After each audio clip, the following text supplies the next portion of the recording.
Hello everyone, Hariom, it's Jigyasa here and I'm back again with a different topic today and that is knee pain. तो knee pain के बारे में बात करने से पहले हम लोग बात करेंगे मॉब मेंटालिटी पे, जो कि आजकल बहुत ज़्यादा प्रेवलेंट है।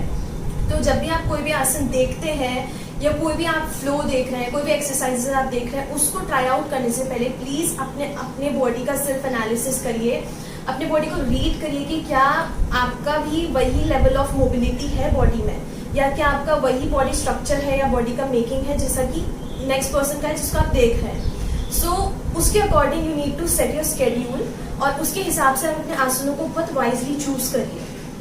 बिकॉज अगर आप थोड़ा सा ये ध्यान देंगे तो आप इंजरीज और पेन को प्रिवेंट कर सकते हैं।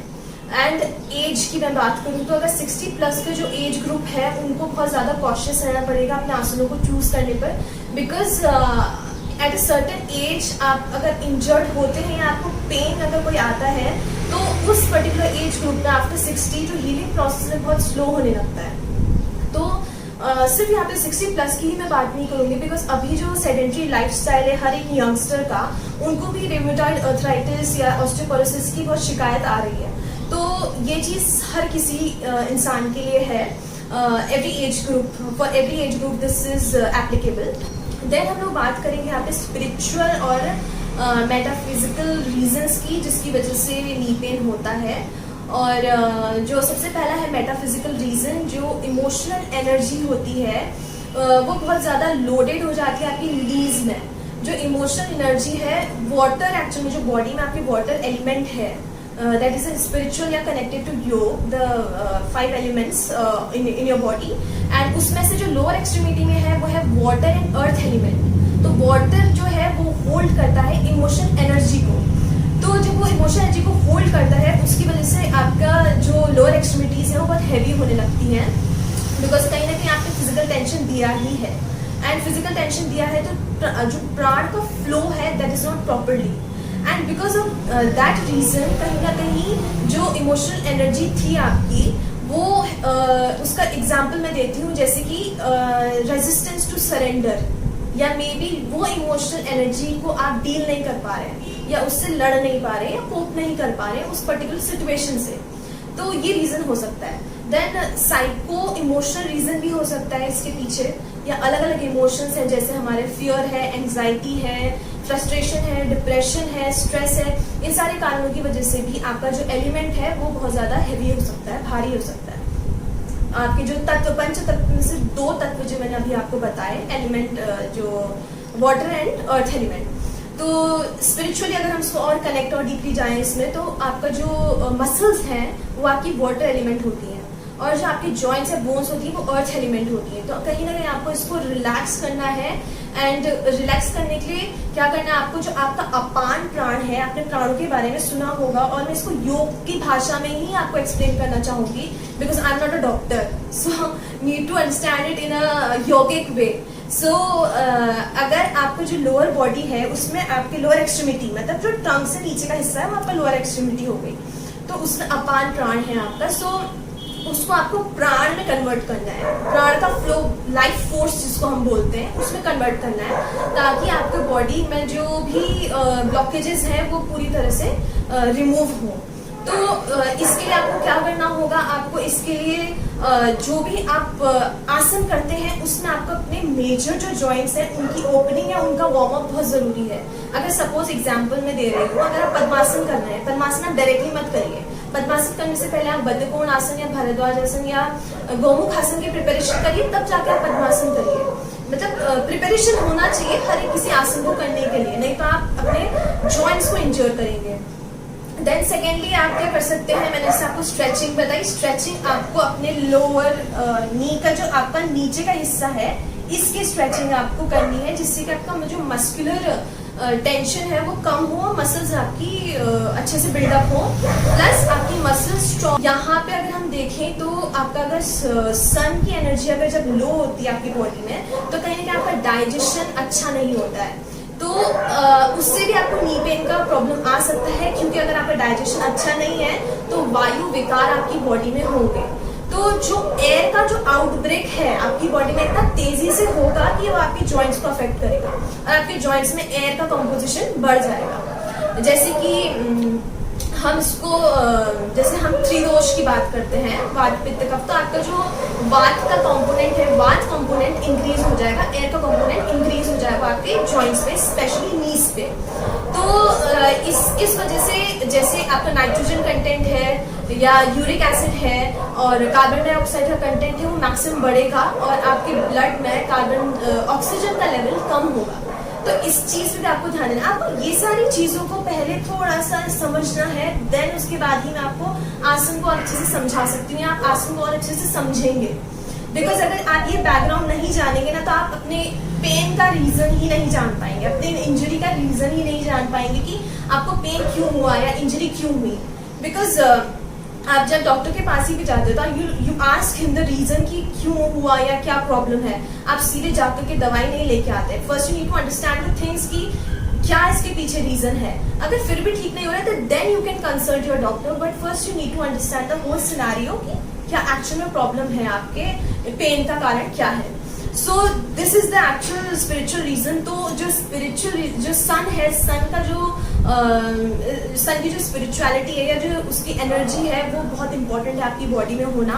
एंड जब सन की एनर्जी लो होती है तो आपके जॉइंट्स अफेक्ट होते हैं, आपका नी जॉइंट स्पेशली अफेक्ट होता है, बिकॉज उससे ही बाकी के प्लैनेट्स आपके कनेक्टेड हैं, लिंक्ड हैं, उनकी एनर्जी उनको भी मिलती है कहीं ना कहीं। So that is the reason.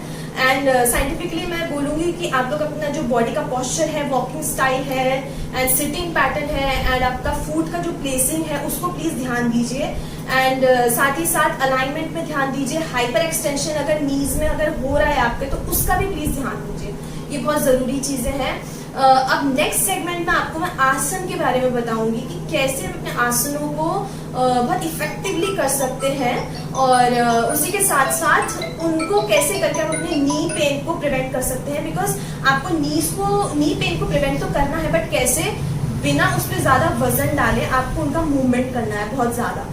और गलती कहाँ होती है, जहाँ आपके नी पेन शुरू कैसे होता है, जहाँ आपका जो अपर लेयर है, कार्टिलेज है एंड जो लिगामेंट्स है वो वीक होने लगती है या कहीं ना कहीं वो एक तरह से बहुत ज्यादा डैमेज होने लगती है, तो उस वजह से आपका नी पेन अकर होता है। तो हमें उनको मैक्सिमम मोबिलिटी देनी है अपने जॉइंट्स को, तभी आप बहुत अच्छी तरह से अपने इस पेन को ट्रीट कर पाएंगे।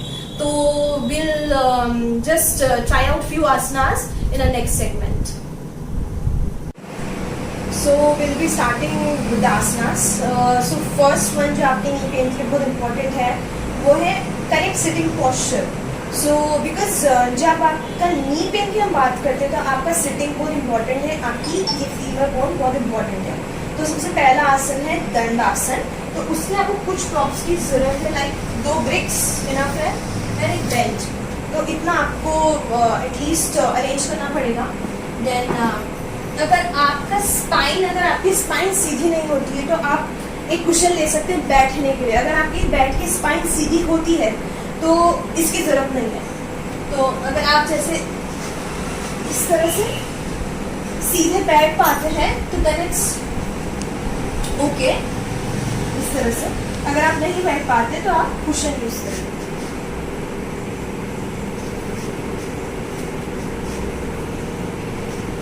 एंड देन साइड में ब्रिक्स रखिए।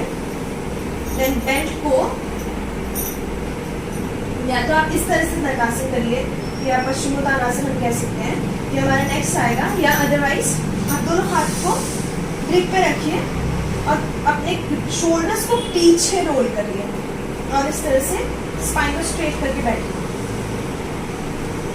अगर आपको लगता है कि आपकी नी पे थोड़ा सा स्ट्रेन आ रहा है तो देन आप टॉवल रोल कर सकते हैं, न्यूज़पेपर रोल कर सकते हैं और इस तरह से घुटने के नीचे बैठ के इनको रिलैक्स कर सकते हैं। और ये आपको सिटिंग पोस्चर अपना करेक्ट करना है, अपने पैरों को अंदर की तरफ शिफ्ट करना है, डिस्कनेक्ट नहीं करना है, कनेक्शन होना चाहिए। ये पोस्चर आपका दंड आसन का। देन उसके बाद इसको आप एटलीस्ट फॉर 1 मिनट होल्ड कर सकते हैं। देन नेक्स्ट जो आसन हम करेंगे वो है नी रोटेशन। नी रोटेशन उसमें आपको करना क्या है, दोनों हाथों से अपने पैर को इस तरह से पकड़िएगा। अगर आप इस तरह से क्लास्प नहीं कर पाते हैं तो इस तरह से पकड़ सकते हैं। अगर ऐसे हैं तो then it's well and good. Then rotation करिए। आपका जो रोटेशन होगा, आपका पैर पूरा आपके फेस के सामने से जाना चाहिए एंड आपका स्पाइन एकदम स्ट्रेट होनी चाहिए। देन अगेन अगर स्पाइन स्ट्रेट नहीं होती है तो कुशन ले सकते हैं आप बैठने के लिए। तो उसको रोटेट करिए खूब अच्छी तरह से। 10 राउंड्स क्लॉक करिए, 10 anti clock. Same with the other leg, back straight, rotation, anti clock, then relax. इसके बाद जो हम करेंगे वो है विद द बेल्ट। अब यहाँ पे आपको बेल्ट नहीं है तो दुपट्टा, लेट जाइए कंफर्टेबली। नीचे वाला पैर, एक पैर सीधा, दूसरे पैर पे आपको बेल्ट को फंसाना है, बीच में आर्च में बेल्ट को फंसाना है। उसके बाद दोनों हाथ से इसको पकड़िए और इस तरह से बेंड करके अपने पेट को प्रेस करिए और एक्सहेल करिए, श्वास को छोड़ दीजिए पूरी तरह से। इसको पुल करिए, ये इस तरह से इसको पुल करना है और थोड़ा सा प्रेस करना है नीचे की तरफ। और यहाँ कुछ देर करके एकदम होल्ड करिए, एकदम रिलैक्स होकर के, टेंशन नहीं होना चाहिए बॉडी में आपके।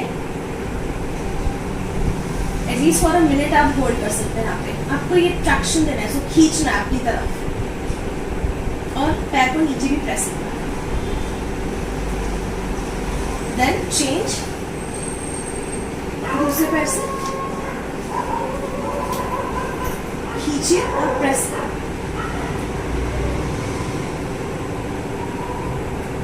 Sixty seconds again, then relax। एक चीज का ध्यान दीजिए, घुटने के आसन करने हैं बिना बहुत ज्यादा वजन दिए पैरों को। देन उसके बाद इसी वही वेरिएशन है सुप्त पादांगुष्ठान का ही। एक पैर सीधा करिए ऊपर, अपनी तरफ स्ट्रेच नहीं करना है, इसको नीचे प्रेस करना है, खींचना नहीं है, प्रेस करना है नीचे। दूसरा पैर एकदम सीधा और नीचे खींचिए इसको। पैर का पंजा एकदम सीधा होना चाहिए, ये तिरछा नहीं होगा इस तरह से। पैर का पंजा एकदम सीधा होना चाहिए। कई लोगों का पैर इस तरह से रहता है, जो जिस तरह जो चाल होती है आपकी, आप उसी तरह से पैर को यूज करते हैं, तो ये गलत है। इसको सही करिए, क्योंकि ये भी रीजन हो सकता है आपके पैर घुटने के दर्द का। यहाँ पे भी 60 सेकेंड होल्ड करना है आपको। देन चेंज, सही करिए, पैर को सीधा करिए, एकदम नीचे प्रेस करिए।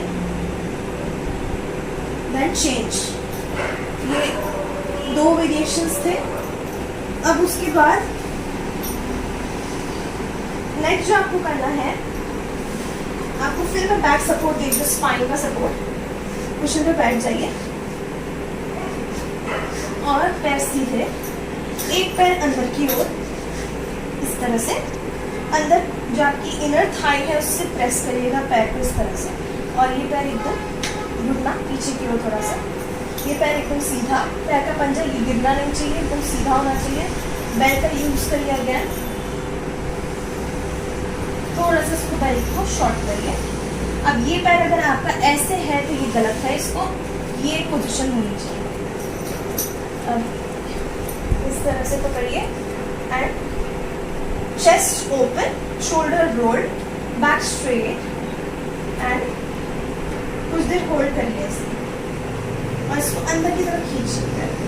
अगेन अगर बहुत ज्यादा स्ट्रेस लगता है घुटने के नीचे, अगर यहाँ स्ट्रेच आता है बहुत ज्यादा, तो यहाँ होल्ड करिए, इस प्रॉप को यूज करिए। यहाँ पे आप न्यूज़पेपर या इवन टॉवल भी यूज कर सकते हैं, छोटा टॉवल जोड़ करके डाल सकते हैं। Then relax. दूसरे साइड से भी आप इसी तरह से करेंगे इसको। आप दोनों पैर खोल दीजिए। उसके बाद जो स्टार्टिंग में आपको बता रही थी, अगेन ये अगर पैर आपके ऐसे हैं, तिरछे हैं तो गलत है। दोनों पैर सीधे होने चाहिए और आर्च में इसको लगाइए और इस तरह से दोनों हाथों से शॉर्ट करिए पैर को और अपनी तरफ खींचे दोनों पैर को and hold. Then hold, hold it here for few seconds।